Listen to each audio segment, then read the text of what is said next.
Uh, a very good evening to all the viewers, and thank you so much for joining us for this session. Welcome to the prestigious forum of the Society for Endangered and Lesser Known Languages. Professor Kavita Rastogi founded the society in the year 2011, and with the aim to maintain and revitalize endangered and lesser known languages by bringing together like-minded people to document such languages, describe their grammars, and prepare dictionaries and pedagogical materials for such communities. The society not only makes provision for platforms in the form of seminars and e-journal Vakmanthan, but also takes initiative in strengthening the skills of researchers in language documentation and preservation through various training workshops and lectures. This evening, we have the third session of SEL By SEL series, where SEL members present their ongoing research and senior SEL members provide guidelines or suggestions to them. In the first session, Sapna Kashyap presented on Raji, exploring an endangered language. In the second session, Rashmita Rahang presented on language retention and attitudes among Karbis in Upper Hengrabari area of Kamrup Metropolitan District. And this evening, our presenter is Bishmita Mohanto from Assam University, and she is going to present a social-linguistic study of language use and language attitude among the Koch Rajbangshi people of Nagaon district of Assam. The expert for this session is Professor Muhammad Jahangir Warsi, chairperson in the Department of Linguistics, Aligarh Muslim University, and the president of Linguistic Society of India. A gold medalist from AMU, Professor Warsi is the recipient of several honors, both for his brilliant academic and professional contributions, as well as his extraordinary acts of kindness and dedication, which transformed many lives. His areas of specialization includes Urdu language and linguistics, language and communication, and applied aspect in linguistics and related fields. Professor Warsi authored and edited 8 books and published over 40 widely cited research papers on various topics in linguistics in national and international journals. He is an editor-in-chief of both Aligarh Journal of Linguistics and Aligarh Journal of Language and Media Discourse. Welcome on the forum, Professor Warsi. Your kind presence makes an encouraging ambience for this young scholar to present her ongoing research. Thank you so much for being with us here for this session. Thank you, Visakha, for having me. Over to Bismita Mohanto. Yes, ma'am. Ma'am, am I audible? Yes, you're audible. Okay. Just give me a minute while I share. Yeah, sure. Go ahead.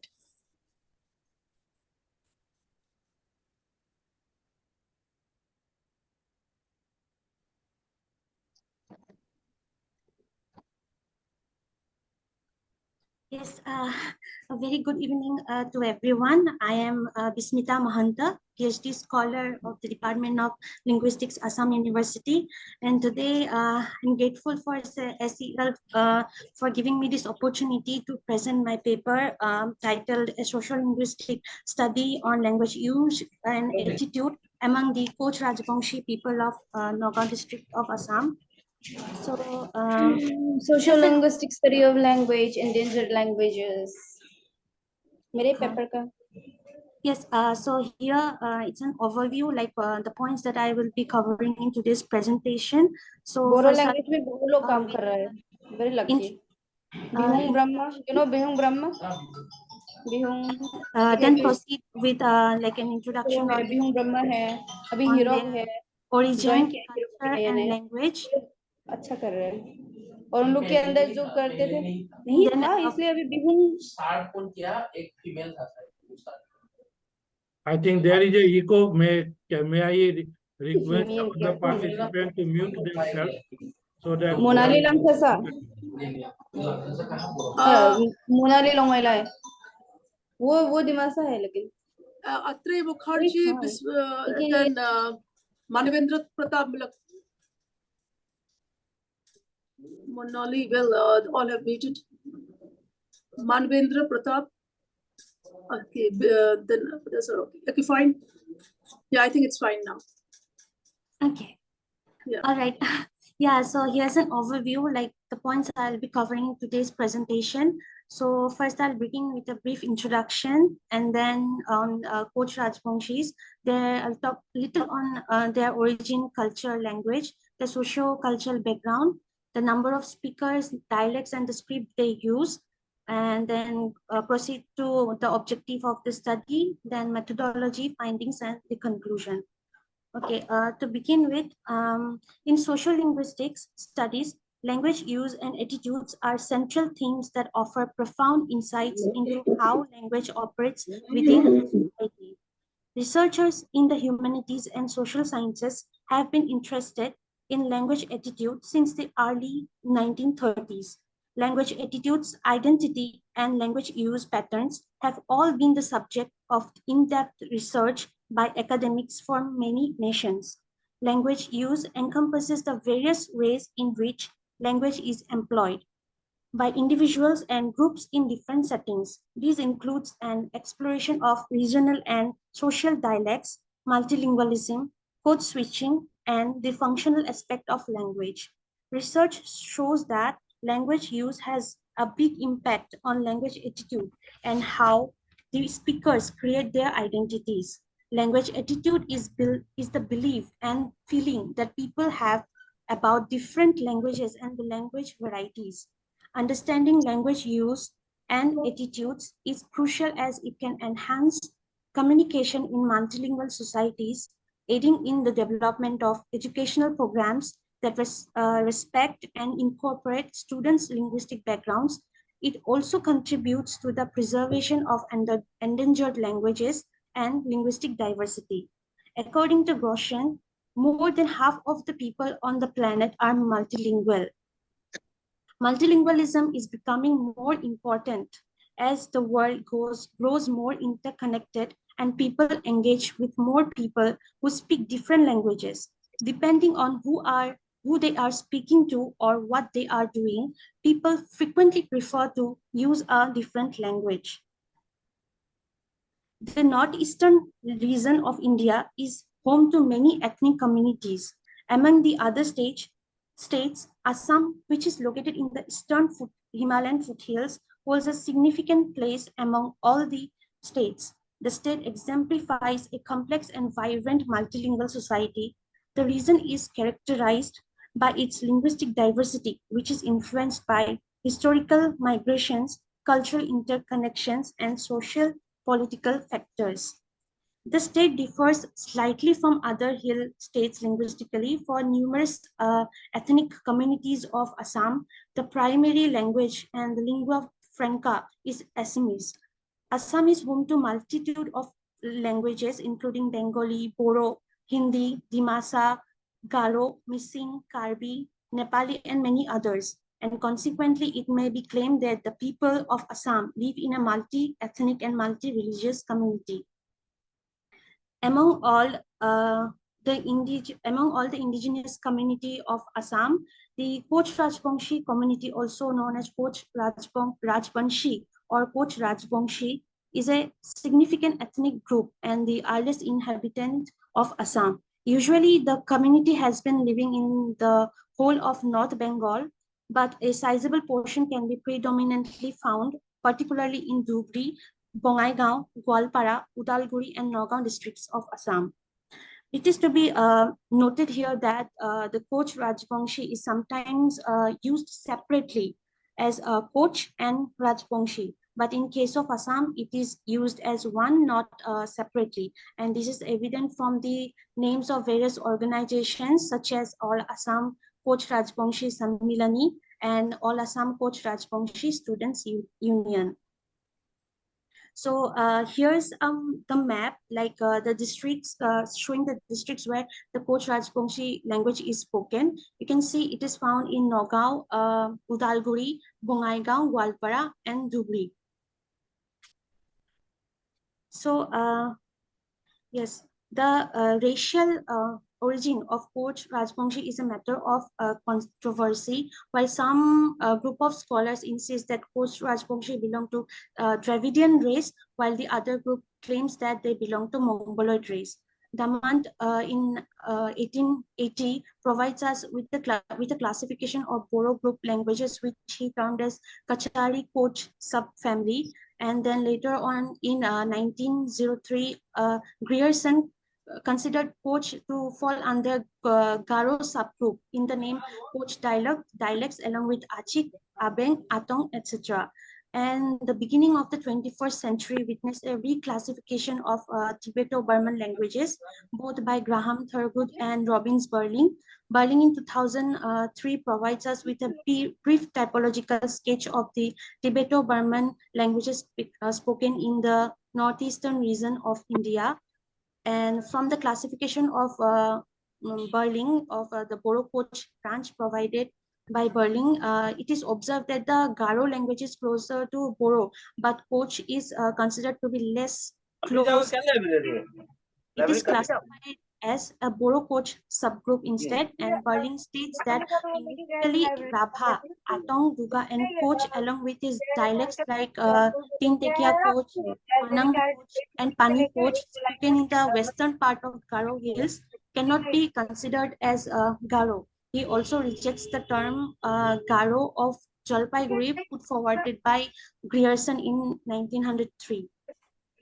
So here's the classification of the Tibeto-Burman language given by Burling in 2003. Here you can see that he has divided classified Koch under Boro Koch instead. So coming to the socio-cultural background,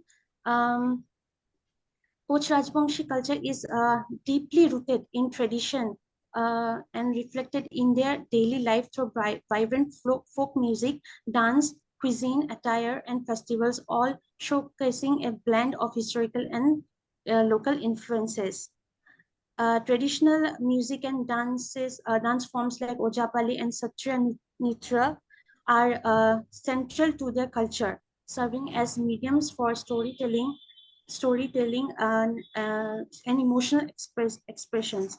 Festivals like Magh Bihu, which is also known as Bishwa, Karam Puja, and Ras Purnima bring the community together, strengthening bonds and fostering a sense of cultural belonging through rituals, music, dance, and fast feasting. Historically, the Koch Rajbangshis have comprised elements of Adivasi, Dravidian, Mongoloid, and Aryan races, with Mongoloid features being the prominent. Nath described them as both Hindu and non-Hindu tribal, while Arup Jyoti Das classified them as Hindu in terms of religion. And despite this classification, their social and religious practices are distinct from the other communities and reflect their tribal characteristics, aligning more closely with other Northeast India tribes like Boro and Rabha. Their varied beliefs, rituals, and festivals are closely connected to nature, agriculture, and harvesting. And the state Assam differs slightly from how it is different, like the people who the Koch Rajbangshi people staying in the parts of Assam they are quite different from the other parts, the other Koch Rajbangshi living in Meghalaya and Assam. And the Koch community historical have been recognized by their agriculture expertise, especially in rice cultivation. And the Koch society has been self-reliant, settling in the plains to practice agriculture primarily through jhum cultivation and husbandry.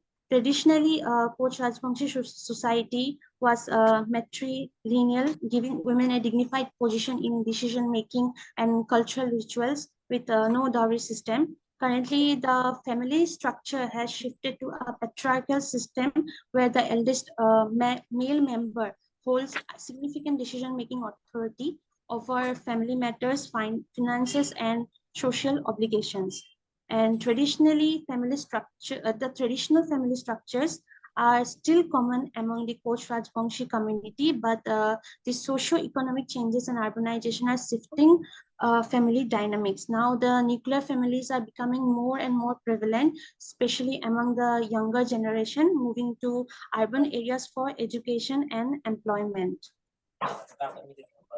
Coming to the number of speakers, the speaker strength of Koch Rajbangshi in India according to 2011 census is 36,434. In Meghalaya, it is around 23,199, whereas in Assam, it is about 12,550.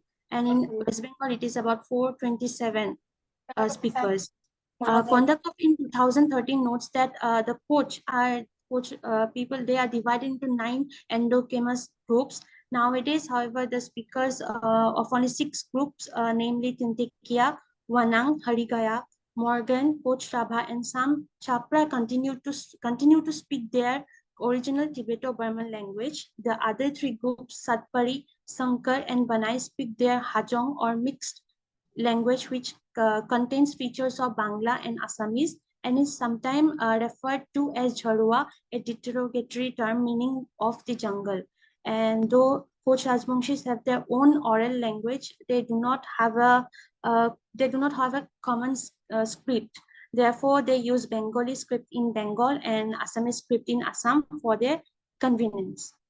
Now, in case of Koch Rajbangshi, which is surrounded by many other language community, the language study, the study of the language use and attitude of the speakers towards their language remains highly unexplored.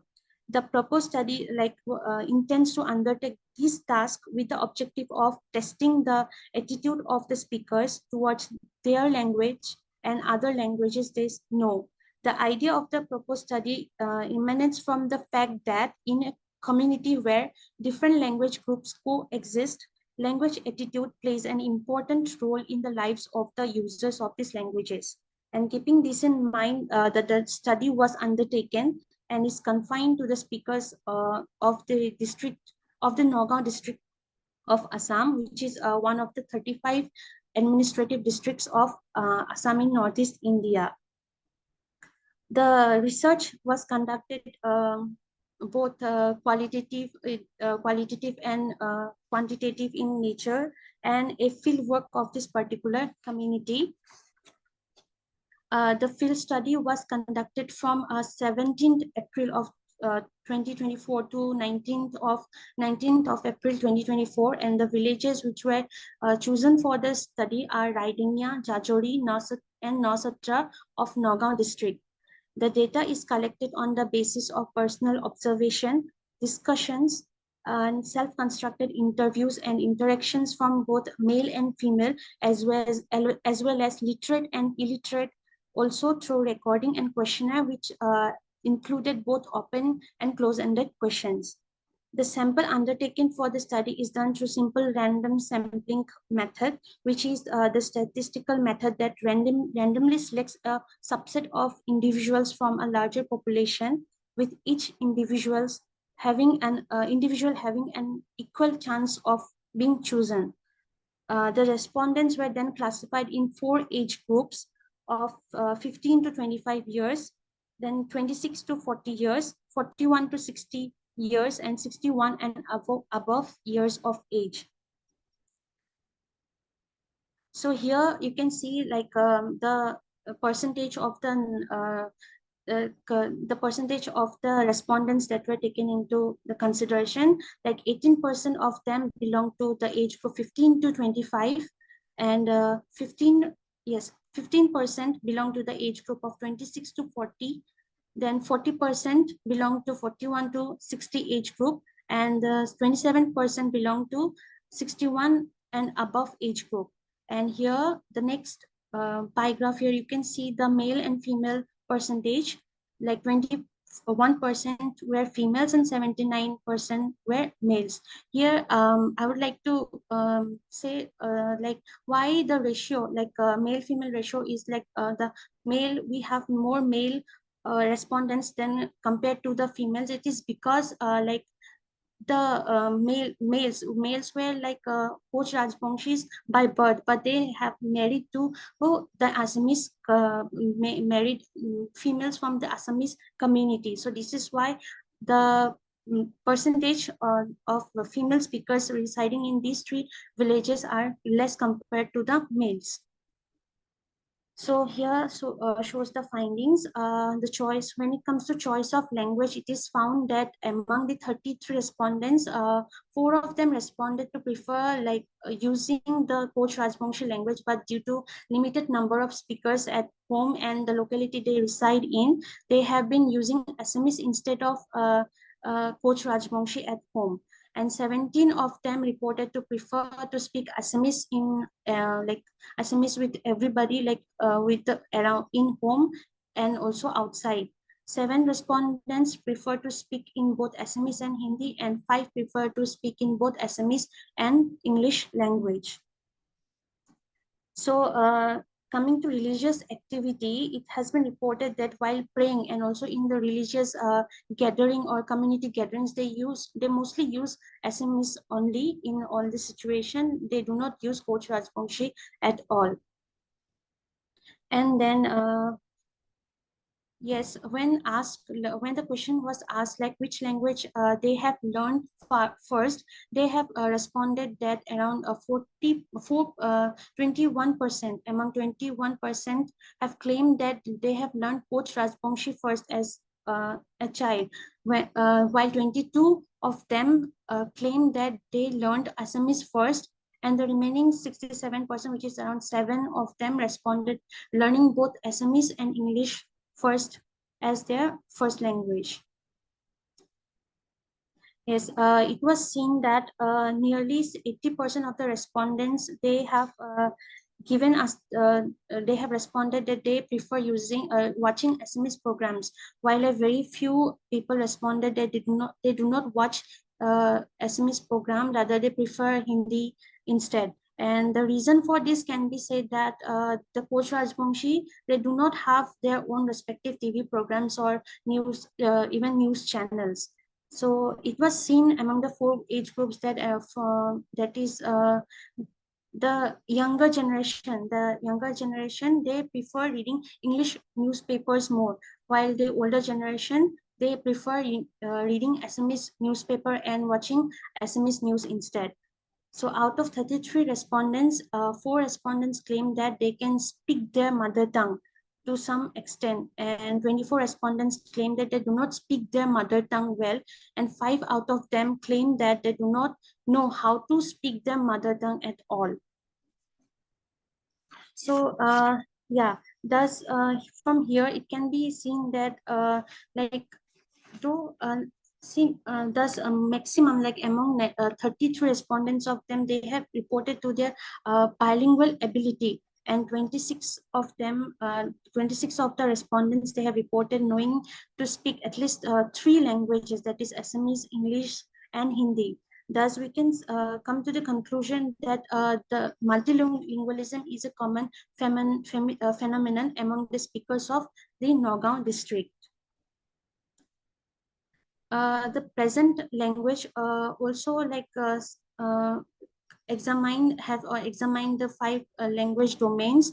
The domains taken into consideration for this study are home domain, education domain, neighborhood domain, and marketplace domain and office domain. The result shows that SMS is widely used across the 4 age groups in home domain. The older generation prefer to use SMEs in schools and institutions as a medium of instruction. On the other hand, the younger generation of age group 15 to 25 age prefer English over SMEs. SMEs is the dominant language in the neighborhood across all the age groups, while Hindi being the second most preferred language for communication in the neighborhood. In the marketplace, SMS remains again the dominant language, followed by Hindi and English, and Bengali being the least used among the 4 languages across all the age groups, with at least 1 speaker from each group. As for the office domain, both SMS and English is used interchangeably. To the question, to the question here, like other than L1, which languages did you learn first and why? The responses received shows that Assamese, English and Hindi are the most learned languages of all. And most of them have responded that they have learned these languages, Assamese being the medium of instruction in the schools and institutions. They have, other than Assamese, they have learned English and Hindi as a subject introduced to them during their school days. And to that question, if a drama or a movie is being telecast in the TV, where in one channel Assamese version and in the other Coach Rajbangshi translation is shown, which would you prefer to watch? Most of the respondents prefer to watch the translation of the drama, while a few who belong to the age group of 15 to 25 years claim that they would watch the Assamese version instead, since they are more comfortable with the language. Reading the subtitles is a hassle for them. In the situation of marriage, 90% of the respondents gave neutral response in preferring their spouse to be Coach Rajbangshi speaker, while only 10% of the total respondents preferred their spouse to be of the same community. With regards to their children's marriage, as well, the majority of the respondents showed that showed their neutral attitude, and only a few strictly preferred their children getting married to someone from the same community. When inquired about their involvement in with literature related to their community and language, it was informed that they do read books, mostly histories on their community, folk tales and stories related to their community. But here it is to be noted that these books, mostly they are written in Assamese script and using the Assamese language instead of being written in Coach Rajbangshi. So yes, here, although coming to the conclusion, although majority of the respondents use Assamese the most in all the 5 domains, for them neither being a Coach Rajbangshi or being a Assamese is better. Both are equally important for them. From this, it can be seen that the respondents have a very strong positive attitude towards their language as well as the languages they know. It is seen that 95% of the total respondents think that they should continue to speak in Coach Rajbangshi and pass it to the next generation. Regarding knowing to speak the Coach Rajbangshi language, all the respondents, they think that they should be able to speak the language, and they strongly believe that they should know how to speak the language and also know how to read and write their language.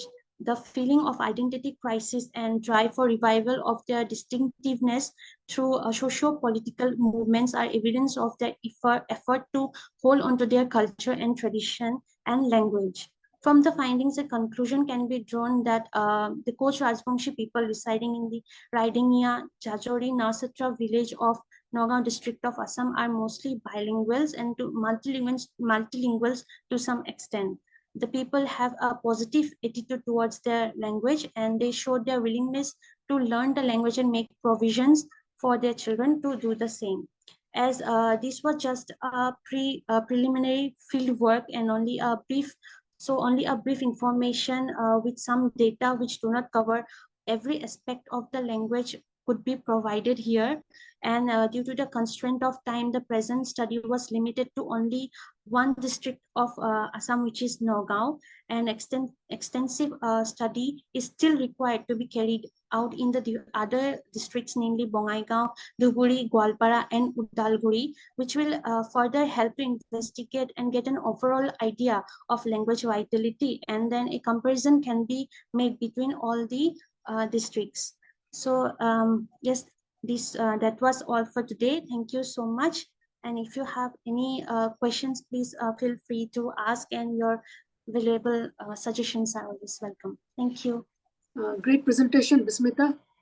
Wonderful. You, I would request Professor Warsi to give his expert comments and suggestions.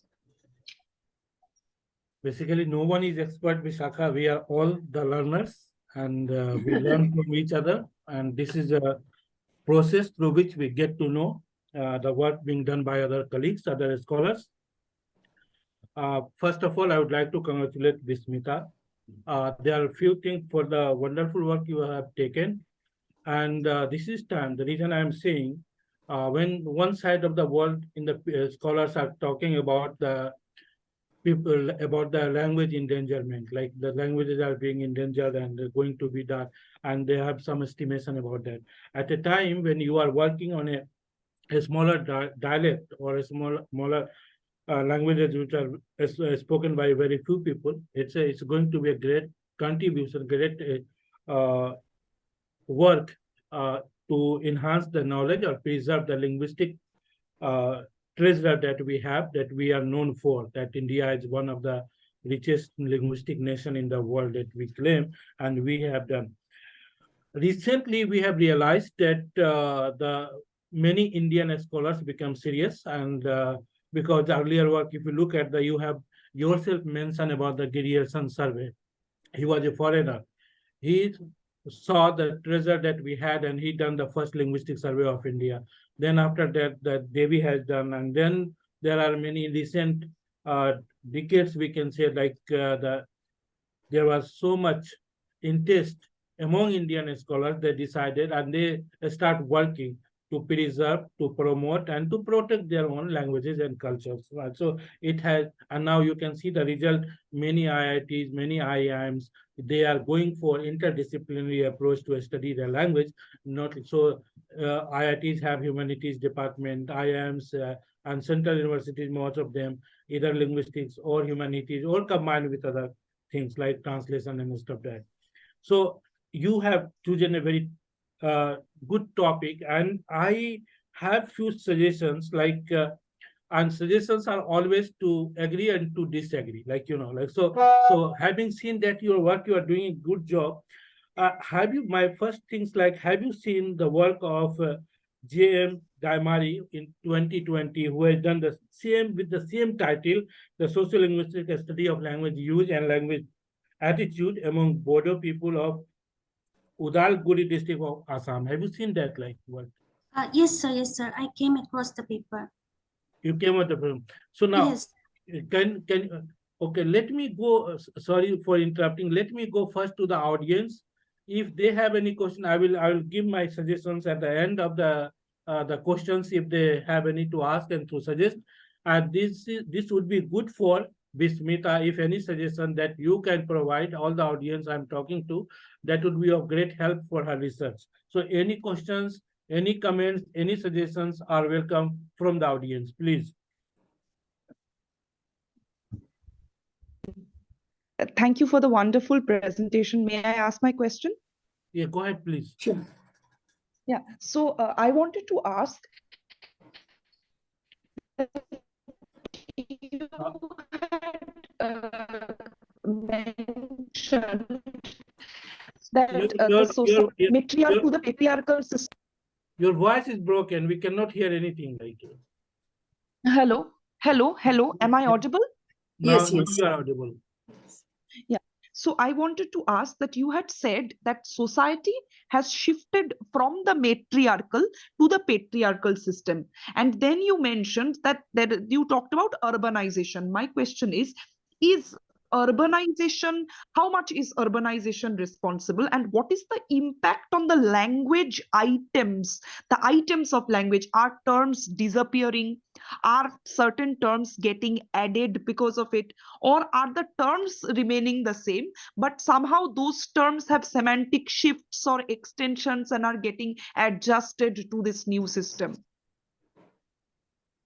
Yes, thank you. Thank you for the wonderful question. Actually, they have the society, the Poch Rajbangshi people residing in the Nagaon district of Assam. They have shifted to patriarchal society now. Like before, it was matrilineal. But see, this was mainly due to the influence of the other communities.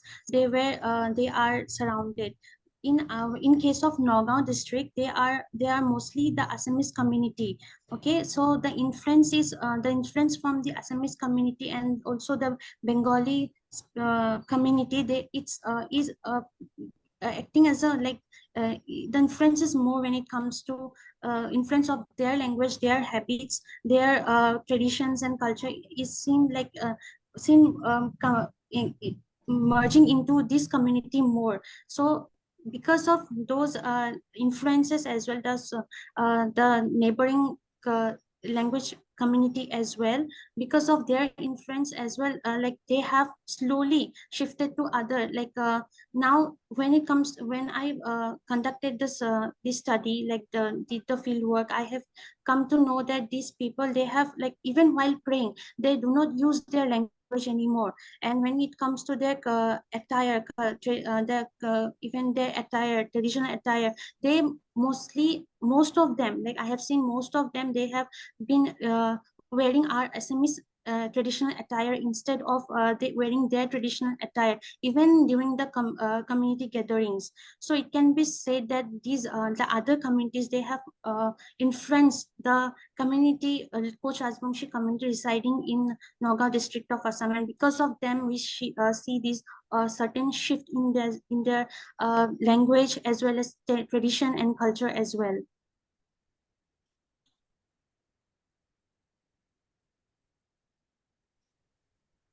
Hello, am I audible? Can I talk?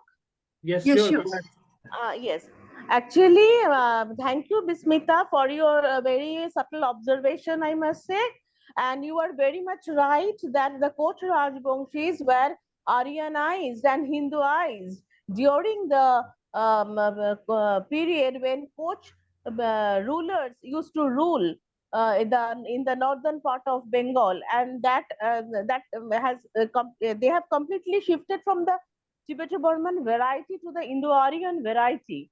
Although for identity's sake, they think that, and they return claim that they have positive attitude towards the language and culture, but Aryanization and Hinduization of the Koch Rajbangshi people is a reality of the day. And yeah, I am really thankful for your very nice observation, and that you have done within 3 days of field work from 17th to 19th. So 3 days of field work has revealed this actual situation. You are very much right. Thank you for that. Thank you, ma'am. Thank you. Any suggestions? Any more suggestions? Questions from the audience? Two questions are there in the chat box. Yeah, what is the total population? Yeah. Yes. Is total population, what is the total population of Koch Rajbangshi? Does their language being taught in school?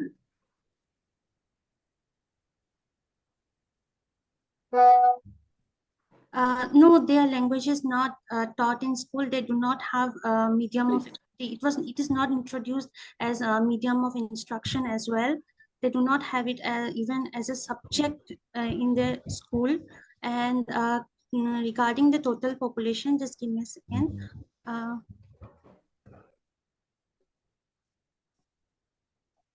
Yes, the total population according to 2011 census, it is found around 36,434 in numbers. This is only in case of Assam. I did only case of Assam. So I had a question. Please go ahead. Hello, Bismita. May I? Yes, Yeah, yes, please yes. go ahead. So I had a question regarding the dialects of Koch Rajbangshi that you mentioned. Could you please go back to the point? You said Banai is a dialect of Koch Rajbangshi. Banai. Yes, yes, it was like found it was found from the study conducted by Kondakov in Alexander Kondakov in 2013, sir. Yes. Some scholars also argue that Banai is a dialect of Hajong. What's your take on that? What do you think? So it's a dialect of Hajong. Yes, some scholars, Dr. El Kafil Chaudhary, he wrote a few works on the Hajong language of Assam. He claimed that Banai is a dialect of Hajong and not, Koch Rajbangshi. What's your take on that? Yes, Yes, sir. When it comes to like Assam, they have a mixed. They have a mixed variety, like of Right. they call it as Jharua. Jarwa, right, right. Yes, We sir. refer to Hajong the same with the same word. We call that Jharwa as well because it's a mixture of yeah, Assamese Bengali and an essence of Yes. Tibeto-Burman languages. Hello. Should I just add one thing in this connection? Please go ahead. Yeah, actually, what Kondakov has told is true. Bonai is a dialect of a variety, rather a speech variety, because that kind of dialectal survey is yet to be done. We can say it is a speech variety of Koch language, not Koch Rajbangshi. It's a variety of Koch, and Koch Rajbangshi actually is a variety which developed with Aryanization and Hinduization in the northern part of Bengal and later spread to this Assam and all these places. But the Koch language, which is actually maintained in west and southwest Garo hills of Assam, that is at the western southwest Garo hills of Meghalaya, actually there the Tibeto-Burman variety is being maintained, and Banu Chapra, Adigaya, these are the variety of Rajbangshi. Rajbangshi itself is a Aryan variety of Koch.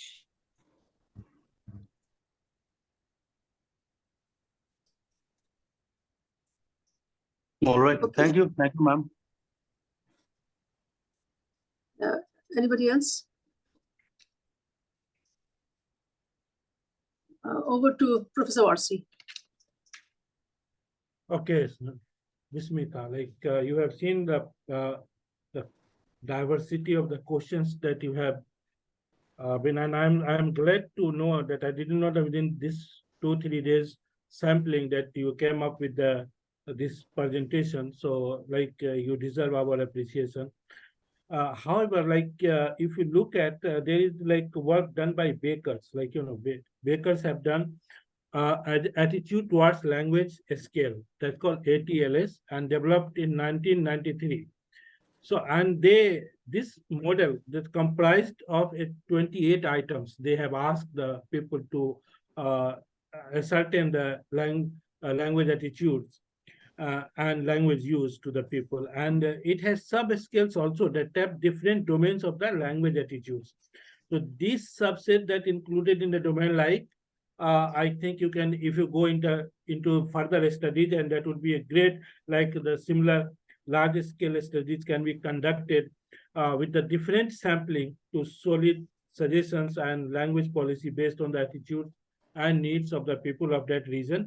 And these sub-scale may include attitude toward the use of Rajbangshi, attitude towards language for entertainment, you can see also, an attitude toward Rajbangshi for the job purposes, an attitude toward the language or the used in media, an attitude toward the use of language in technology or in software or digital era, you can say, and language attitude toward language learning, an attitude toward language mixing, like what kind of mixing happening, an attitude toward the future of Rajbangshi, and attitude toward language speakers, what they are having in their mind when they intermix, as we know,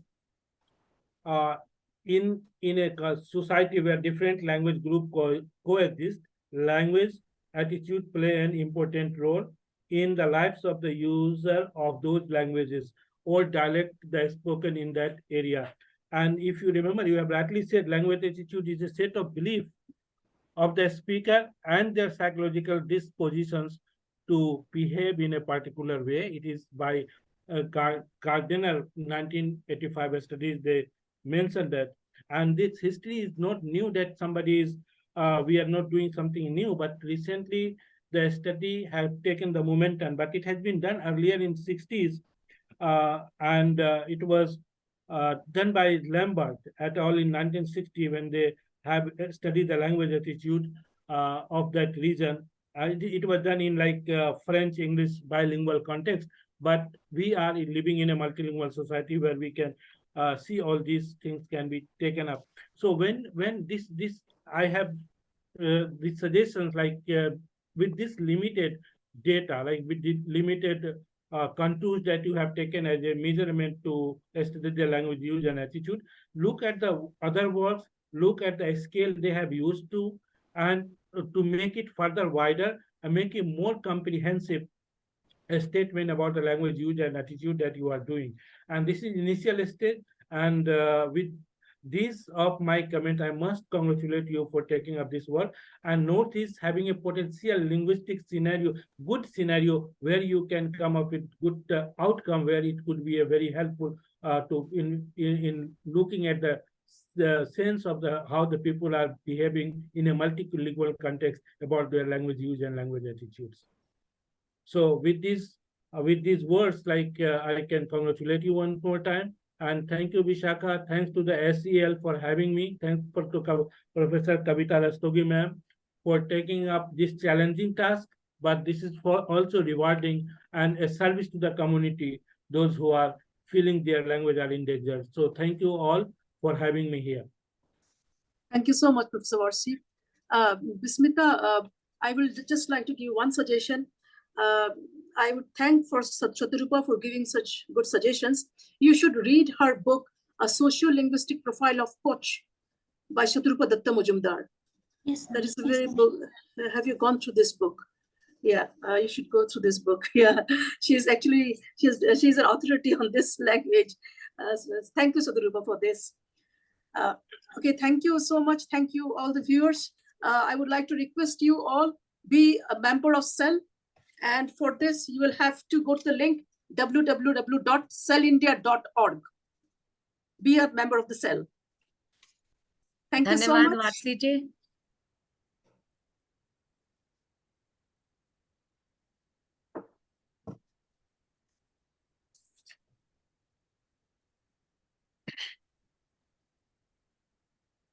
Thank you. Thank you so much, Professor Varsi, once again. Thank you so much. Thank you for having me. Thank you very much. And it was wonderful listening to Vismita. Keep up the good work that you are doing already. And we'll see you on some other occasion, on some other platform. Thank you very much. Thank you, sir. Thank you so much. Thank you all. Bye, everyone. Yeah. Thank you, Mosel. Yeah, and hope to see you all next Friday also. We are going to have our last presentation on next Friday. And a small request from the president of SEL to the participants who are not our member. Please support us because from your support and from this kind of support only we are able to do these activities. So thank you all. And thanks a lot, Vasiji, for your time and for such a good suggestions for Vismita. I think she must have learned a lot from your. Thank you. Thank you, Vishakha. Thank you. Thank you so Have a- much. Thank you. Bye, Monali.